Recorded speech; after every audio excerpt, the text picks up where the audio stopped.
بسم اللہ الرحمن الرحیم۔ مچھر، جس کو ہم معمولی سا کیڑا سمجھتے ہیں، حشرات الارض میں سب سے زیادہ خطرناک جاندار ہے، جس کی وجہ سے ہر سال لاکھوں لوگ مرتے ہیں۔ سب سے زیادہ انسان جس جاندار کی وجہ سے مرتے ہیں وہ مچھر ہے، اسی لیے اس کو ڈیڈلیسٹ اینیملز آن ارتھ کہا جاتا ہے۔ یہی مچھر سکندر اعظم کی موت کا بھی سبب بنا۔ مچھروں کی تقریباً 3500 اقسام ہیں۔ جدید تحقیقات کے مطابق مچھر کا وجود انسان کے وجود سے پہلے کا ہے۔ یہ زمین پر 10 کروڑ سال سے موجود ہے۔ مچھر کی عمر 5 یا 6 ماہ تک ہوتی ہے۔ اس کے 3 دل، 2 دماغ اور 2 آنکھیں ہوتی ہیں، اور ہر آنکھ میں تقریباً 1000 لینزز ہوتے ہیں جو آزادانہ طور پر مختلف سمتوں میں دیکھ سکتے ہیں۔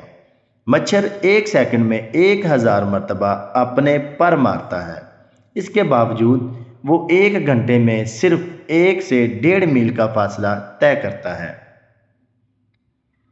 مادہ مچھر ایک ہی وقت میں 200 انڈے دیتی ہے۔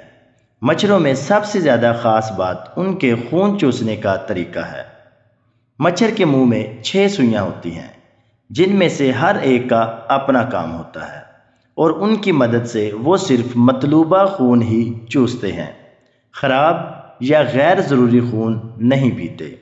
مچھر جب انسان کے کسی حصے کو کاٹتا ہے تو اس حصے کو پہلے اپنے لعاب سے سن کرتا ہے، پھر اس حصہ میں اپنی 6 سوئیاں انجیکشن کی طرح ڈال کر خون پینا شروع کرتا ہے، اور اس کا لعاب پین کلر کا کام کرتا ہے، جس وجہ سے کاٹتے وقت درد محسوس نہیں ہوتا۔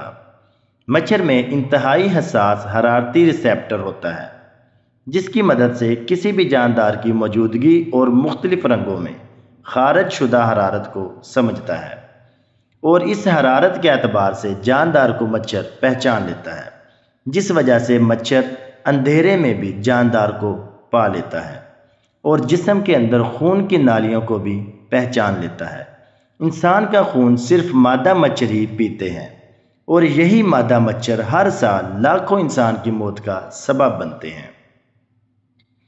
نر مچھروں کے مقابلے میں مادہ مچھروں کی یہی خاص بات ہے۔ اتنی چھوٹی حیران کن مخلوق کیا خود بخود اتفاق سے بن سکتی ہے؟ کیا اس کے جسم میں ایسا حیران کن نظام کسی اندھے ارتقائی عمل کا نتیجہ ہو سکتا ہے؟ قرآن مجید میں جب مچھر کی مثال بیان کی جاتی تھی تو مشرکین اعتراض کرتے تھے کہ اگر یہ اللہ تعالیٰ کا کلام ہے تو اس میں مچھر جیسی حقیر مخلوق کی مثال کیوں کر ہے؟ اس میں ایسا کیا خاص ہے؟ اس تفصیل کے بعد اب شاید آپ کو یہ بات سمجھ میں آ جائے کہ مچھر جیسی حقیر مخلوق کا قرآن جیسی پاک کتاب میں ذکر کیوں کر ہے۔ اسی وجہ سے اللہ تعالیٰ ایک آیت مبارکہ میں، جس کا ترجمہ یہ ہے، فرمایا، ہاں اللہ اس سے ہرگز نہیں شرماتا کہ مچھر یا اس سے بھی حقیر تر کسی چیز کی مثال دے۔ جو لوگ حق بات کو قبول کرنے والے ہیں وہ انہی مثالوں کو دیکھ کر جان لیتے ہیں کہ یہ حق ہے جو ان کے رب ہی کی طرف سے آیا ہے، اور جو ماننے والے نہیں ہیں وہ انہیں سن کر کہنے لگتے ہیں کہ ایسی مثالوں سے اللہ کو کیا سروکار۔ اس طرح اللہ ایک ہی بات سے بہت ساروں کو گمراہی میں مبتلا کر دیتا ہے، اور بہت ساروں کو راہ راست دکھا دیتا ہے، اور گمراہی میں وہ انہی کو مبتلا کرتا ہے جو فاسق ہوتے ہیں۔ اللہ سبحانہ و تعالیٰ سے دعا ہے کہ اللہ تعالیٰ ہمیں صراط مستقیم پر رکھے۔ آمین ثم آمین۔